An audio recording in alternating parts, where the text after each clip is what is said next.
ദൈവതിരുനാമത്തിന് മഹത്വം ഉണ്ടായിരിക്കട്ടെ. യേശുമശിഹായുടെ സ്വാന്തന കൂടാരത്തിലേക്ക് ആദരവോടുകൂടി സ്നേഹവന്ദനം. ജ്ഞാനപീഠ പുരസ്കാരം ലഭിച്ച ബംഗാളി എഴുത്തുകാരനാണ് താരാശങ്കർ ബാനർജി. ഗണദേവത, ആരോഗ്യനികേതനം തുടങ്ങിയ ഇത്തിരി വലിപ്പമുള്ള കുറേയധികം പുസ്തകങ്ങൾ ഭാരതീയ സാഹിത്യലോകത്തിന് സമ്മാനിച്ച ശ്രേഷ്ഠനായ എഴുത്തുകാരനാണ്. താരാശങ്കർ ബാനർജിയുടെ ആരോഗ്യനികേതനമെങ്കിലും ഒന്ന് എല്ലാവരും വായിക്കേണ്ട പുസ്തകമാണ്. ആരോഗ്യത്തെക്കുറിച്ചല്ല, മനുഷ്യൻ്റെ ശരീരത്തിനും മനസ്സിനും സംഭവിക്കാവുന്ന പരിക്കുകളെക്കുറിച്ച്, മുറിവുകളെക്കുറിച്ച്, കുറവുകളെക്കുറിച്ചൊക്കെ നന്നായിട്ട് പരാമർശിക്കുന്ന, ജീവൻ മശായുന്ന നാഡിയിടിപ്പ് നോക്കി കൃത്യമായ രോഗനിർണയം നടത്തി ഔഷധവും സാന്ത്വനം നൽകുന്ന ഒരു ചികിത്സകനെയൊക്കെ ചുറ്റിപ്പറ്റിയാണ് ആ വലിയ പുസ്തകം മുമ്പോട്ട് നീങ്ങുക. പരിക്കേറ്റവരെ കുറേ കൂടി കരുതുകയും അവരെ പരിപാലിക്കുകയും അവർക്ക് സ്വാന്തനം നൽകുകയും ചെയ്യുന്നത് ശരിക്കും ക്രിസ്തുവിൻ്റെ ശുശ്രൂഷയാണ്. പരസ്യപ്രവർത്തന കാലത്ത് ക്രിസ്തു ഏർപ്പെട്ട കാര്യങ്ങളൊക്കെ മനുഷ്യനെ കുറേ കൂടി സൗഖ്യമുള്ള ആളുകളായിട്ട് സമഗ്രമായ വിധത്തിൽ സൗഖ്യം നൽകുന്ന ഒരു ശുശ്രൂഷയാണ് താല്പര്യത്തോടെ കണ്ടത്. മാതൃഭൂമി ആഴ്ചപ്പതിപ്പ് നിലവാരമുള്ളൊരു പ്രസിദ്ധീകരണമാണ്. ഒക്ടോബർ മാസം, ഈ മാസത്തിലെ ആദ്യത്തെ 2 ലക്കങ്ങൾ ശരിക്കും ആസ്പത്രികൾക്ക്, ഡോക്ടർമാർക്ക്, അതുമായി ബന്ധപ്പെട്ട അധികൃതർക്കൊക്കെ ഒരു നല്ല ചികിത്സ വേണമെന്നുള്ള ഒരു ഓർമ്മപ്പെടുത്തലിൻ്റെ കുറേയധികം കുറിപ്പുകളുണ്ടായിരുന്നു. എനിക്ക് തോന്നുന്നു ഭാരതത്തിലെ തന്നെ ഏറ്റവും മികച്ച പ്രശസ്തനായ ശിശുരോഗ വിദഗ്ധൻ ഡോക്ടർ വിനായക് സെന്നും ഡോക്ടർ ഇക്ബാലും, കേരളത്തിലെ സുപരിചിതൻ ഇക്ബാൽ ഒക്കെ അതിനകത്ത് കടന്നു വരികയും അഭിപ്രായങ്ങൾ പറയുകയും ചെയ്യുന്നുണ്ട്. ഈ ആതുര ചികിത്സാരംഗം, ജീവകാരുണ്യ പ്രവർത്തനങ്ങളും ഒക്കെ മിക്കവാറും എല്ലാം ക്രിസ്തുവുമായി റിലേറ്റഡാണ്. യേശുവിൻ്റെ ഒരു സാന്ത്വന ശുശ്രൂഷയുടെ ഭാഗമാണ്. അതിനെ കുറേ കൂടി നല്ലവണ്ണം ഒന്ന് കാണാനും കരുതുവാനും നമ്മളെ സഹായിക്കുന്ന വേദത്തിലൂടെ നല്ല സമരിയാക്കാരൻ്റെ കഥ ഒരുപാട് വായിക്കുകയും അതിലൊരുപാട് കേൾക്കുകയും കേട്ട് നല്ലൊരവളി മുഷിയും മടുക്കുകയും ചെയ്തതെന്നറിയാം. എന്നാലും ആ ഒരു കഥയിലേക്കൊന്ന് പ്രവേശിച്ചാൽ ശുദ്ധമുള്ള ലൂക്കോസിൻ്റെ സുവിശേഷം 10-ാം അധ്യായത്തിലാണ് നമുക്ക് ആ കഥ വായിക്കാൻ പറ്റുക. ലൂക്കോസ് സുവിശേഷകൻ മാത്രമാണ് ആ നല്ല സമരിയാക്കാരൻ്റെ കഥ രേഖപ്പെടുത്തിയിട്ടുള്ളത്. നിത്യജീവനെ നേടുവാൻ ഞാൻ എന്ത് ചെയ്യണമെന്ന് ചോദിച്ച് ക്രിസ്തുവിനെ ഒരാൾ സമീപിക്കുന്നതാണ് അതിൻ്റെ പ്രാരംഭ ഭാഗം. ഗുരു, നിത്യജീവനെ അവകാശിക്കുവാൻ ഞാൻ എന്ത് ചെയ്യണം? ഈ ചോദ്യവുമായിട്ട് മറ്റൊരു സന്ദർഭത്തിൽ മറ്റൊരാളും വരുന്നുണ്ട്. അതൊരു ധനികനായ യുവാവായിരുന്നു. ലൂക്കോസ് സുവിശേഷകനും മത്തായി സുവിശേഷകനും അത് രേഖപ്പെടുത്തുന്നുണ്ട്. എന്തായാലും 2 പേരോടും അവർ നിത്യജീവനെ ആഗ്രഹിക്കുന്നവരും അന്വേഷിക്കുന്നവരുമാണെന്ന് ബോധ്യപ്പെട്ടപ്പോൾ ക്രിസ്തു പറയുന്നത് കൽപ്പനകളൊക്കെ പാലിക്കുക, ഗ്രന്ഥത്തിൽ എന്ത് എഴുതിയിരിക്കുന്നു, എന്ത് വായിക്കുന്നു എന്നൊക്കെയാണ്. അപ്പോൾ നിയമപുസ്തകത്തിൽ എന്ത് രേഖപ്പെടുത്തിയിരിക്കുന്നു, എന്ത് വായിക്കുന്നു എന്നൊക്കെ ചോദിക്കുമ്പോൾ ദൈവത്തെ സ്നേഹിക്കുക, മനുഷ്യനെ സ്നേഹിക്കുക എന്ന ആ പ്രധാനപ്പെട്ട സുപ്രധാന കൽപ്പനകൾ നമ്മുടെ ജീവിതത്തിലേക്കൊന്നുകൂടെ ഓർമ്മപ്പെടുത്തുകയാണ്. കൽപ്പനയിൽ അധിഷ്ഠിതമായൊരു ജീവിതം എന്ന് പറഞ്ഞാൽ ഡിസിപ്ലിനുള്ളൊരു ജീവിതം എന്നാണ് അർത്ഥം. ഒരു ക്രമവും താളവും ലയവും ഒക്കെ ഒരു ജീവിതത്തിന് ആവശ്യമാണ്. എല്ലാം തെറ്റിയുമുള്ള ഒരു ജീവിതക്രമത്തിലാണ് ഭൂരിപക്ഷം മനുഷ്യരും. ആനന്ദ് എന്ന് പറഞ്ഞാൽ നല്ല എഴുത്തുകാരൻ്റെ ഒരു പുസ്തകമുണ്ട്, അപഹരിക്കപ്പെട്ട ദൈവങ്ങളെന്നാണ് ടൈറ്റിൽ. പേരൊക്കെ നമ്മൾ ഇത്ര വിസ്മയിപ്പിക്കും. അപഹരിക്കപ്പെട്ട ദൈവങ്ങൾ. അതിനകത്ത് നസീമ എന്നൊരു കഥാപാത്രമുണ്ട്. നസീമ എന്ന കഥാപാത്രത്തിൻ്റെ ആ പേരിൻ്റെ അർത്ഥം പോലും സീമകൾ ഇല്ലാത്തവൾ, അതിരുകളില്ലാത്തവൾ എന്ന. അത്രമാത്രം സ്വാതന്ത്ര്യത്തിലും സ്വതന്ത്ര വിചാരത്തിലും ബോധത്തിലുമാണ് ജീവിക്കുന്നത്. ആ പുസ്തകം ഇങ്ങനെ മുമ്പോട്ട് പോകും തോറും ഒരു സുപ്രധാന സമയത്ത് അവൾ നസീമ എന്നുള്ള തൻ്റെ പേരിൻ്റെ ആദ്യ അക്ഷരം അങ്ങ് വെട്ടിക്കളയുന്നുണ്ട്. ന്യായങ്ങ് പോകുന്നതോട് സീമയാകുക എന്ന് വെച്ചാൽ അതിരുകളുള്ള ആൾ. ഇത്തിരി ലിമിറ്റേഷനുള്ളിലേക്ക് ജീവിതത്തെ ഒന്ന് പരിമിതപ്പെടുത്തുന്നത് നല്ലതാണ്. അടുക്കും ചിട്ടയും ചില ക്രമങ്ങളും താളഭംഗിയുമൊക്കെ അതിനാവശ്യമാണ്. അപ്പോൾ കൽപ്പനകൾ പാലിക്കുക എന്നുള്ളത് ഏറ്റവും സുപ്രധാനമായ കാര്യങ്ങളാണ്. അവിടെ കൊണ്ട് മാത്രം കാര്യങ്ങൾ രക്ഷപ്പെടുമെന്നും വിചാരിക്കരുത് എന്ന് പറയുകയാണ്. എന്നാൽ നിത്യജീവനെ ആഗ്രഹിച്ചു വന്ന ഒരുവനോട് ക്രിസ്തു ഒരിക്കൽ പറഞ്ഞു, നിൻ്റെ ധനമാണ് നിൻ്റെ കുറവ്, ധനത്തെ നീ വിടുക. അയാൾ ആ വഴി പോയി വ്യസനത്തോടെ പോയെന്നൊക്കെ സുവിശേഷം അയാളെക്കുറിച്ച് രേഖപ്പെടുത്തുന്നുണ്ട്. എന്തായാലും ഇവിടെ ക്രിസ്തു ആ കൽപ്പനകളെയൊക്കെ ഒന്ന് ശുദ്ധീകരിച്ചും ക്രോഡീകരിച്ചും ചെറുതാക്കിയും പൂർണ്ണ ഹൃദയത്തോടും പൂർണ്ണ മനസ്സോടും പൂർണ്ണ ആത്മാവോടും ദൈവത്തെ സ്നേഹിക്കുക, പിന്നെ നിന്നെപ്പോലെ തന്നെ നിൻ്റെ അയൽക്കാരനെയും സ്നേഹിക്കുക.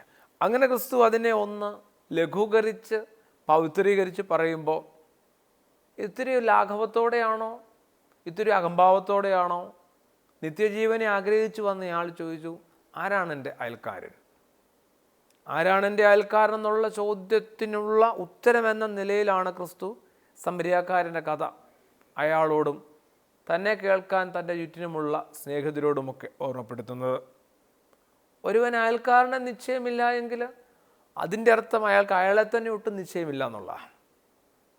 അയാൾക്ക് നല്ല നിശ്ചയമായിരുന്നു ഇത്ര ദൈവത്തെ. അയാളുടെ ജീവിതത്തിൻ്റെ ലക്ഷ്യം തന്നെ നിത്യജീവനായിരുന്നു ഇത്ര. അതൊരു പൊളിയായിരുന്നുവെന്ന്, അതൊരു കബളിപ്പിക്കലായിരുന്നുവെന്ന് കാര്യങ്ങൾ മനസ്സിരുത്തി വായിച്ചാലും ധ്യാനിച്ചാലും ആർക്കും വ്യക്തമാക്കി കിട്ടും.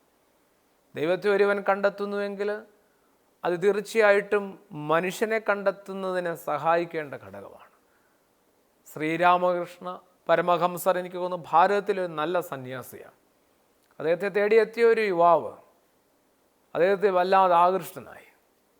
ആ യുവാവ് ചോദിച്ചു, എനിക്കൊരു ചോദ്യമേ ഉള്ളൂ, ഒരു സംശയമേ ഉള്ളൂ, അങ്ങ് ദൈവത്തെ കണ്ടിട്ടുണ്ടോ? ഉണ്ട്, ഞാൻ ദൈവത്തെ കണ്ടിട്ടുണ്ട്. ശരിക്കും അങ്ങ് ദൈവത്തെ കണ്ടിട്ടുണ്ടോ? ഉണ്ട്, കണ്ടിട്ടുണ്ട്. എങ്ങനെയാണ് ദൈവം? ഞാൻ നിൻ്റെ കണ്ണുകളിലേക്ക് നോക്കുമ്പോൾ ഞാൻ ആ ദൈവത്തെ കാണുന്നു, നിന്നെ കാണുമ്പോൾ ഞാൻ ആ ദൈവത്തെ കാണുന്നു. ചെറുപ്പക്കാരൻ്റെ പേര് നരേന്ദ്രൻ എന്നായിരുന്നു, പിന്നീട് സ്വാമി വിവേകാനന്ദൻ എന്നറിയപ്പെട്ടു. അപ്പോൾ ഒരു മനുഷ്യൻ ദൈവത്തെ പരിപൂർണമായിട്ട് അറിയുകയും സ്നേഹിക്കുകയും ആദരിക്കുകയും നല്ലൊരളവിൽ ആരാധിക്കുകയും ഒക്കെ ചെയ്യുമ്പോൾ അതിൻ്റെ ഒരു അംശമെങ്കിലും ദൈവത്തിൻ്റെ ഛായയിലും സാദൃശ്യത്തിലൊക്കെ സൃഷ്ടിക്കപ്പെട്ടു എന്ന് വേദം ഉറപ്പ് തരുന്ന മനുഷ്യരോട് പുലർത്താൻ പറ്റേണ്ടതാണ്. അപ്പോൾ തിരിച്ച് റിവേഴ്സിൽ നിന്ന് കാര്യങ്ങൾ വായിച്ചാൽ മനുഷ്യരോട് നമുക്ക് പുലർത്താൻ പറ്റുന്ന സ്നേഹവും ആദരവും സത്യത്തിൽ നമുക്ക് ദൈവത്തോടുള്ള ആദരവും സ്നേഹവും താല്പര്യവും ഒക്കെയാണ്. അങ്ങനെയാകുമ്പോൾ മനുഷ്യരോട് നമുക്കൊട്ടും പുലർത്താൻ പറ്റുന്നില്ല എങ്കിൽ നമ്മുടെ ദൈവാരാധനയും ദൈവസങ്കല്പവും ആത്മീയ ജീവിതവുമൊക്കെ പൊള്ളയായ കാര്യങ്ങളായിട്ട് മാറുകയാണ്. അയൽക്കാരനെ സ്നേഹിക്കാനായിട്ട് ക്രിസ്തു ഓർമ്മപ്പെടുത്തുന്നത് നീ നിൻ്റെ അയൽക്കാരനെ സ്നേഹിക്കണമെന്ന് മാത്രം പറഞ്ഞുകൊണ്ടായിരുന്നില്ല. മറിച്ച് ക്രിസ്തു നിത്യജീവനെ ആഗ്രഹിച്ച് തന്നെ തേടിയെത്ത മനുഷ്യനോട് പറഞ്ഞത് നീ നിന്നെപ്പോലെ തന്നെ നിൻ്റെ അയൽക്കാരനെ സ്നേഹിക്കണമെന്നാണ്. അവനവനോട് ഇഷ്ടമോ താല്പര്യമോ ആദരവോ തോന്നാത്തൊരു കാലവും ആണ്. കണ്ണാടിയുടെ മുമ്പിൽ നിൽക്കുമ്പോൾ അകപ്പാടെയുള്ള ഒരു തിരിച്ചറിവ് കുറച്ചും കൂടി സൗന്ദര്യമാകാമായിരുന്നു ദൈവമെന്ന്. എന്നിട്ടോ ആ ഒരു സങ്കടം പരിഹരിക്കാനായിട്ട് വിപണിയിൽ കിട്ടുന്ന സകല സാധനങ്ങളും ഞാൻ വാരിപ്പൂശുന്നുമുണ്ട്. എന്നാൽ കണ്ണാടിയിൽ നോക്കുമ്പോഴൊക്കെ എനിക്ക് എന്നോട് തന്നെ ഒരു മതിപ്പ് തോന്നുന്ന വിധത്തിൽ ഒരു ജീവിതം എന്നിൽ ഇതുവരെയും സംഭവിച്ചിട്ടില്ല. എനിക്കൊരു സല്യൂട്ട് എനിക്ക് തന്നെ കൊടുക്കാൻ പാകത്തിന് ഒരു ശ്രേഷ്ഠമായ ജീവിതത്തിലേക്ക് ഞാൻ ഇതുവരെയും പ്രവേശിച്ചിട്ടില്ല. അതുകൊണ്ടാണല്ലോ ഒരു മനുഷ്യൻ പുലർച്ചെ ഉണരുന്നത് പോലും എന്തൊരു അസ്വസ്ഥതയോടും അസംതൃപ്തിയോടും കൂടിയാണ്.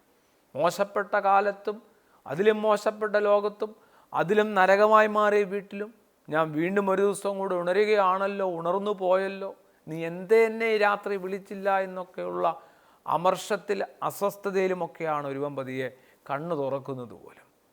ജീവിതത്തോടുള്ള നമ്മുടെ സമീപനം ഇങ്ങനെയാണ്. അതിനകത്തൊരു മൃദുലതയോ ശ്രേഷ്ഠതയോ സൗമ്യതയോ സ്നേഹത്തിൻ്റെ ഗുണഭാവങ്ങളോ ഇല്ലാതായി മാറി. എന്തൊരു പരിപരുത്ത വിധത്തിലാണ് ജീവിതത്തെ കൈകാര്യം ചെയ്യുന്നത്. ആ ഒരു നമ്മുടെ ജീവിതത്തിലേക്ക് ആ പ്രഭാതം മുതൽ കടന്നു വരുന്ന മനുഷ്യരോട് നമ്മൾ ഈ പരിപരുത്ത വിധത്തിൽ ആണ് നമുക്ക് പെരുമാറാൻ കഴിയുക. ആരാധനാവേളകളിൽ മാത്രം നമ്മൾ അമിത ഭക്തനാകുന്നു. അനുതാപത്തിൻ്റെ ഭാവത്തിലേക്കും വേഷത്തിലേക്കും നമ്മളെ തന്നെ ഒരുക്കി നിർത്തുന്നു. വളരെ ശബ്ദം പോലും ആ അനുതാപത്തിൻ്റെ സംഗീതത്തിനൊക്കെ ചേർന്ന വിധത്തിലേക്ക് എത്തുകയാണ്. എന്നാൽ അല്ലാത്തപ്പോൾ മുഴുവൻ നമുക്ക് ആക്രോശിക്കാൻ ഭാവത്തിന് അതിക്രൂരമായ ഭാവങ്ങളും ശബ്ദങ്ങളും നമ്മൾ കരുതി സൂക്ഷിച്ചു വെച്ചിട്ടുമുണ്ട്. ഒന്നാം പാഠം, ഞാൻ എന്നെ തന്നെ നല്ലവണ്ണം ഒന്ന് സ്നേഹിച്ചു തുടങ്ങണമെന്നുള്ളതാണ്. എനിക്ക് തോന്നുന്നു എന്നെ തന്നെ ഞാൻ സ്നേഹിച്ചു തുടങ്ങുന്നുവെങ്കിൽ ഈ കാലത്തെ ഒരു മനുഷ്യൻ്റെ ശരീരത്തെ നശിപ്പിക്കുന്ന എന്തുമാത്രം കാര്യങ്ങളിലാണ് അയാൾ ഏർപ്പെടുക. മദ്യപാനം, പുകവലി, ലഹരി മരുന്നുകളുടെ ഉപയോഗം, അത്തരം കുറേയധികം കാര്യങ്ങളെ ഒന്ന് തിരിച്ചറിഞ്ഞാൽ നമുക്ക് മനസ്സിലാക്കാൻ പറ്റും ആർക്കാണ് അവനവനോട് തന്നെ ഇത്തിരി സ്നേഹവും താല്പര്യവും കരുതലുമൊക്കെ. 15 വയസ്സിൽ താഴെയുള്ളൊരു മകൾ ഒരിക്കൽ പറഞ്ഞു, അപ്പനെ ഇഷ്ടമില്ല. അപ്പനെ ഇഷ്ടമില്ലാത്തതിൻ്റെ കാരണം അന്വേഷിച്ച് പോയപ്പോൾ വളരെ ലളിതമായിരുന്നെങ്കിൽ ഞാനൊന്ന് ഞെട്ടിപ്പോയി. അപ്പനെ തന്നെ വലിയ ഇഷ്ടമൊന്നുമില്ല. അതെന്താ അപ്പനെപ്പോലും ഇഷ്ടമില്ലാത്തത്? അപ്പനെ ഇഷ്ടമുണ്ടായിരുന്നെങ്കിൽ അവനവനെ തന്നെ നശിപ്പിക്കുന്ന മദ്യപാനത്തിലും പുകവലിയിലും അപ്പൻ ഇത്ര പെട്ടുപോകത്തില്ലായിരുന്നു. അപ്പോൾ അപ്പനെ തന്നെ ഇഷ്ടമോ കരുതലോ സംരക്ഷണാബോധവും ഇല്ലാത്ത സ്ഥിതിക്ക് അപ്പനെ ആശ്രയിച്ച് ഞങ്ങൾ 3-4 പേര് കഴിയുന്നതിന് എന്തെങ്കിലും അർത്ഥമുണ്ടോ? അത് വലിയ സാഹസമാണെന്ന് പറയാൻ പോലും 15 വയസ്സോളം പ്രായമുള്ള പെൺകുട്ടിക്ക് സാധിക്കുന്നു ഈ കാലത്ത്. അപ്പോൾ അവനവനോട് തന്നെ കുറേയും കൂടി ഒരു ഗൗരവം കൊടുക്കുവാനും ശ്രേഷ്ഠത കൊടുക്കുവാനും പറ്റണ്ടേ? പൗലോസ് അപ്പോസ്തലൻ പറഞ്ഞു, നിങ്ങൾ ദൈവം വസിക്കുന്ന ആലയങ്ങളാണ്. എന്തൊരു കൃത്യമായ വിശേഷണമാണ്. നമ്മുടെ മഹത്വത്തെ മഹിമയും ഇതിലപ്പുറത്ത് ഏത് വിധത്തിലാണ് ഓർക്കുവാനും ഓർമ്മപ്പെടുത്തുവാനും പറ്റുക? എനിക്ക് തോന്നുന്നു പൗലോസ് അപ്പോസ്തലൻ നമ്മളെ ഓർമ്മപ്പെടുത്തിയത് മാത്രമല്ല, ഇടയ്ക്കിടയ്ക്ക് അദ്ദേഹം അത് ഓർക്കുവാനായിട്ട്, ഓർമ്മ തന്നെ ഒരു നല്ല ധ്യാനമാക്കുവാനുമായിട്ടുള്ളൊരു ശ്രമമായിരുന്നു. ദൈവം വസിക്കുന്ന ആലയങ്ങളാണെങ്കിൽ ഒരു ദേവാലയത്തോടുള്ള മനോഭാവം അവനവൻ്റെ ശരീരത്തോടാണ് ആദ്യം തോന്നേണ്ടത്. തിരിച്ചു പറഞ്ഞാൽ ദൈവം വസിക്കുന്ന ആലയമായ ഈ ശരീരത്തെക്കുറിച്ച് ഗൗരവമായ വിചാരങ്ങളോ ധ്യാനമോ ഇല്ല എങ്കിൽ ഞാൻ ഇന്ന് ദേവാലയങ്ങളോട് പുലർത്തുന്ന ആദരവ് ഒന്നാം തരം കബളിപ്പിക്കലാണ്. ശരീരത്തോടുള്ള എൻ്റെ കരുതലും സ്നേഹവും അതിൻ്റെ പുറമേയുള്ള ഈ വസ്ത്രധാരണയിൽ പുറമേ പുലർത്തുന്ന സൗന്ദര്യ പ്രകടനതയിൽ മാത്രമായിട്ട് മാറുന്നുവെങ്കിൽ, ആന്തരികതയെ മറന്നാണ് ഞാൻ ജീവിക്കുന്നതെങ്കിൽ കാര്യങ്ങൾ അപകടത്തിലാണ്. ഒന്നും ആർത്തി പിടിച്ച് ഈ ലോകത്ത് കുറേ കൂടി നമ്മൾ നമ്മുടെ ശരീരത്തെ ദൈവം വസിക്കുന്ന ആലയമാണെന്നുള്ള ഒരു ഓർമ്മയിലേക്ക് കൊണ്ടുവരണ്ടേ? അപ്പോൾ ദൈവത്തെ സ്നേഹിക്കുകയും മനുഷ്യരെ സ്നേഹിക്കുകയും ചെയ്യുക എന്നാണ് ക്രിസ്തുവിൻ്റെ നിത്യജീവനെ പ്രാപിപ്പാനുള്ള 2 മാർഗങ്ങൾ. മനുഷ്യരെ സ്നേഹിക്കുന്നില്ല എങ്കിൽ ദൈവത്തെ സ്നേഹിക്കുന്നില്ല എന്ന് നമ്മൾ കണ്ടു. മനുഷ്യരെ സ്നേഹിക്കണമെങ്കിൽ അവനവനെ തന്നെ ആദ്യം സ്നേഹിച്ചു തുടങ്ങണം. ലോകം ആർത്തി പിടിച്ചതാണെന്ന് ബോധ്യപ്പെടുത്തുന്ന വിധത്തിലും ആ ബോധ്യതയിൽ തന്നെ ഞങ്ങൾ തുടരുമെന്ന വിധത്തിലുമാണ് ജീവിക്കുന്നതെന്ന് ഓരോ ദിവസത്തെയും ലോകത്ത് നടക്കുന്ന സംഭവങ്ങൾ നമ്മളെ ഓർമ്മപ്പെടുത്തുന്നുണ്ട്. മറാഠി എഴുത്തുകാരനും ജ്ഞാനപീഠ ജേതാവുമൊക്കെയാണ് V.S. ഖാണ്ടേക്കർ, വിഷ്ണു സാഖാറാം ഖാണ്ടേക്കർ. V.S. ഖാണ്ടേക്കറിൻ്റെ യയാതി എന്ന് പറയുന്ന ഒരു പുരാതന കഥാപാത്രത്തെ ആസ്പദമാക്കി തയ്യാറാക്കിയ അതിമനോഹരമായ നോവലുണ്ട്. മലയാളത്തിൽ അതിൻ്റെ വിവർത്തന പുസ്തകം വായിക്കാൻ കിട്ടും. യയാതി. യാർത്തി പിടിച്ച ലോകത്ത് വാർദ്ധക്യത്തിലെത്തിയ രാജാവിന് ഈ സുഖഭോഗങ്ങൾ ആസ്വദിച്ചും അനുഭവിച്ചും കൊതി തീരാഞ്ഞിട്ട് ആര് എനിക്ക് യൗവനം കടം തരുമെന്ന് ചോദിച്ച് നടക്കുകയാണ്. ആരും തരാതെ വരികയും ഇളയപുത്രൻ യൗവനം കൊടുക്കുകയും വീണ്ടും ആ യൗവനത്തിൽ ഇങ്ങനെ മതിച്ച് ജീവിക്കുകയും ചെയ്യുന്ന ഒരു രാജാവും അതുമായി ബന്ധപ്പെട്ട് കാലഘട്ടത്തിൻ്റെ പരിച്ഛേദമാണ് ആ പുസ്തകത്തിലൂടെ V.S. ഖാണ്ടേക്കർ വരച്ചു കാട്ടുന്നത്. തീർച്ചയായിട്ടും നല്ല സമരിയാക്കാരൻ്റെ കഥയിലേക്ക് അങ്ങനെയൊരു കഥ പറയാൻ ക്രിസ്തുവിനെ പ്രേരിപ്പിച്ച് ചെറുപ്പക്കാരൻ്റെ ജീവിതത്തിലെ മോഹം നിത്യജീവനായിരുന്നു. നിത്യജീവനെ ആഗ്രഹിക്കുമ്പോഴും ഞാൻ ദൈവത്തെ സ്നേഹിക്കുന്നു, ദൈവത്തെ ആദരിക്കുന്നു, ദൈവത്തെ നല്ലവണ്ണം അറിയുന്നു, ആരാധിക്കുന്നു എന്നൊക്കെ അവകാശപ്പെടുമ്പോഴും ദൈവത്തിൻ്റെ ഛായയിലും സാദൃശ്യത്തിലുമാണ് സമസൃഷ്ടികൾ എന്നൊരു ധാരണ വീണ് കിട്ടുന്നില്ല. അത്തരമൊരു വെട്ടം കിട്ടാതെ വരുന്ന പക്ഷം ആ മുഴുവൻ കാര്യങ്ങളും തകിടം മറിഞ്ഞു പോവുകയാണ്. അതുകൊണ്ടാണ് ക്രിസ്തു പറയുന്നത്, ഒരു മനുഷ്യൻ ആ യാത്രയ്ക്കിടയിൽ കള്ളന്മാരുടെയും കവർച്ചക്കാരുടെയും പിടിയിൽപ്പെടുകയാണ്. യെരുശലേമിൽ നിന്ന് എറിഹോവിലേക്കുള്ള യാത്ര. ആ യാത്രക്കിടയിൽ കവർച്ചക്കാരുടെ പിടിയിൽപ്പെടുകയും അപഹരിക്കപ്പെടുകയും പരിക്കേൽപ്പിക്കപ്പെടുകയും ചെയ്യുന്നു. അതുവഴി ഒരു പുരോഹിതനും ഒരു ലേവ്യനും ഒരു ശുശ്രൂഷക്കാരനും കടന്നു പോകുന്നു. അവരവനെ അവഗണിക്കുമ്പോൾ ശത്രു രാജ്യത്തിലെ ആളായ സമരിയ നാട്ടിലെ ഒരാൾ വരികയും വളരെ കരുതലോട് സ്നേഹത്തോട് ഒരു സ്വാന്തന ശുശ്രൂഷ നിർവഹിക്കുകയും ഒരു പരിചരണ ശുശ്രൂഷ നൽകുകയും സത്രത്തിൽ വിശ്രമിപ്പാനായിട്ട് എത്തിക്കുകയും വേണ്ട ചെലവുകൾ വഹിക്കുകയും ഒക്കെ ചെയ്യുന്നു എന്നുള്ളതാണ് തുടർന്ന് വരുന്ന ഭാഗം ഓർമ്മപ്പെടുത്തുന്നത്. അങ്ങനെയൊരു കഥ ക്രിസ്തു പറയുക. ആ കഥയുടെ അവസാനം ആരാണ് ഈ പരിക്കേറ്റ മനുഷ്യന് അയൽക്കാരനായി മാറിയത്? അയൽക്കാരനെ സ്നേഹിക്കുക എന്നുള്ളതായിരുന്നു ക്രിസ്തുവിൻ്റെ ഒരു പാഠം. ആ പാഠം അനുസരിക്കാനായിട്ട് പല ബുദ്ധിമുട്ടും ഉള്ളത് കൊണ്ടാണ് ചെറുപ്പക്കാരൻ ചോദിച്ചത്, ആരാണ് സത്യത്തിൽ അയൽക്കാരൻ? തൊട്ടടുത്തുള്ള ആൾ മാത്രമാണോ? കാര്യങ്ങളെ കുറേ കൂടി ഒന്ന് പരിമിതപ്പെടുത്തി കിട്ടിയ എളുപ്പമാണ്. വീടിനോട് ചേർന്നിരിക്കുന്ന വീടുകൾ മാത്രം എന്ന് പറഞ്ഞാൽ 1-2 വീട് മാത്രമായിട്ട് പരിമിതപ്പെട്ട് കിട്ടും. അതുകൊണ്ടാണ് ക്രിസ്തു വളരെ ബുദ്ധിപൂർവ്വം ഈ കഥ പറഞ്ഞത്. ശത്രുരാജ്യം എന്ന വിധത്തിൽ സമരിയ നാടിനെ കണ്ടു.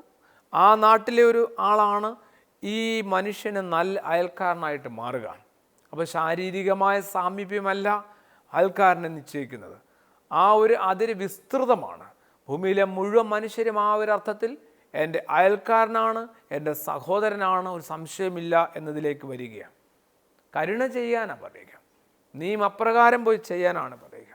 ഗിരിപ്രഭാഷണം, ശുദ്ധമുള്ള മത്തായി ശ്ലീഹായുടെ സുവിശേഷം 5, 6, 7 അധ്യായങ്ങളെ നമ്മൾ ഒരുമിച്ച് വിളിക്കുന്ന ഒരു ടൈറ്റിലാണ്.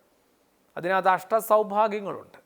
ദരിദ്രർക്ക് സ്വർഗരാജ്യം, വിലപിച്ചിരിക്കുന്നവർക്ക് ദുഃഖിച്ചിരിക്കുന്നവർ, സമാധാനത്തിന് വേണ്ടി പ്രയത്നിക്കുന്നവർ, അങ്ങനെ കുറേയധികം ഭാഗ്യവാന്മാരുടെ പട്ടിക രേഖപ്പെടുത്തുന്നു. അവർക്കൊക്കെ കൃത്യമായി പ്രതിഫലം ദൈവം തരുമെന്നുള്ള ഒരു ഉറപ്പ്. അവിടെ കരുണയുള്ളവരെക്കുറിച്ചൊരു പരാമർശമുണ്ട്. കരുണയുള്ളവർ ഭാഗ്യവാന്മാർ. ആ കരുണയുള്ളവർ ഭാഗ്യവാന്മാരെന്ന് പറയുമ്പോഴും അവർക്ക് ദൈവം കൊടുക്കുന്ന പ്രതിഫലം നമ്മളെ അത്ഭുതപ്പെടുത്തും. കരുണ മാത്രമാണ്. കരുണയ്ക്ക് മീതെ മറ്റൊന്നില്ല എന്നുള്ള ഒരു സൂചന അഷ്ടസൗഭാഗ്യങ്ങളുടെ പട്ടിക നമുക്ക് തരുന്നുണ്ട്. ദൈവത്തിൻ്റെ പുത്രന്മാരെന്ന് വിളിക്കപ്പെടും, ആശ്വാസം കിട്ടും, സ്വർഗരാജ്യം കിട്ടും, ആനന്ദം കിട്ടുമെന്നൊക്കെ പറഞ്ഞു പോകുമ്പോൾ കരുണയുള്ളവരോട് പറയാൻ നിങ്ങൾക്ക് കരുണ കിട്ടുമെന്നുള്ളതാണ്. അപ്പം തമ്പുരാൻ്റെ കരുണ കിട്ടുക എന്നത് എന്തൊരു ഭാഗ്യം. അത്തരമൊരു കരുണയിലായിരിക്കുമ്പോൾ ഭൂമിക്ക്, ഇതര മനുഷ്യർക്ക്, പ്രകൃതിക്ക്, ഇതര ജന്തു സസ്യ ജാലം മുഴുവൻ ഈ കരുണ, സ്നേഹം, കരുതൽ കൈമാറാനായിട്ട് ഒരു ക്രിസ്തു വിശ്വാസിക്ക് ഉത്തരവാദിത്വമുണ്ട്. അപ്പം നീയും പോയി അപ്രകാരം ചെയ്യാനായിട്ട് ക്രിസ്തു ഒരു മാതൃക കാണിച്ചു കൊടുത്ത് മാതൃകയുടെ ഒരു കഥ ഓർമ്മപ്പെടുത്തിയിട്ട് പറയുകയാണ്. അങ്ങനെയൊരു ജീവിതത്തിലേക്ക്, അങ്ങനെയൊരു പ്രവൃത്തിയുള്ള ഒരു ക്രൈസ്തവ ധാർമ്മിക ജീവിതത്തിലേക്ക് പ്രവേശിക്കാൻ പറ്റുമെന്നുള്ളതാണ് പ്രശ്നം. നിത്യജീവനെ ആഗ്രഹിക്കാൻ വളരെ എളുപ്പമാണ്. നിത്യജീവനെ കിട്ടാനായിട്ട് എന്ത് മാർഗമാണെന്ന് ആരാഞ്ഞു പോകേണ്ടത് ആരുടെ അടുത്താണെന്ന് കണ്ടെത്താൻ എളുപ്പമാണ്. ലോകത്തിലേക്ക് ഏറ്റവും ശ്രേഷ്ഠനായ, കൃത്യമായ ഉത്തരം തരാനായിട്ട് കഴിവും പ്രാപ്തിയും സാമർഥ്യമുള്ള യേശുവിനെ തന്നെ അയാൾ കണ്ടെത്തി. നിത്യജീവനെ അവകാശിക്കുവാനായിട്ട് ഗുരു, നീ എന്ത് മാർഗമാണ് എനിക്ക് ഉപദേശിച്ചു തരുവാനുള്ളത്? കൽപ്പനകളൊക്കെ കൃത്യമായിട്ട് ഞാൻ പാലിച്ചോളാം.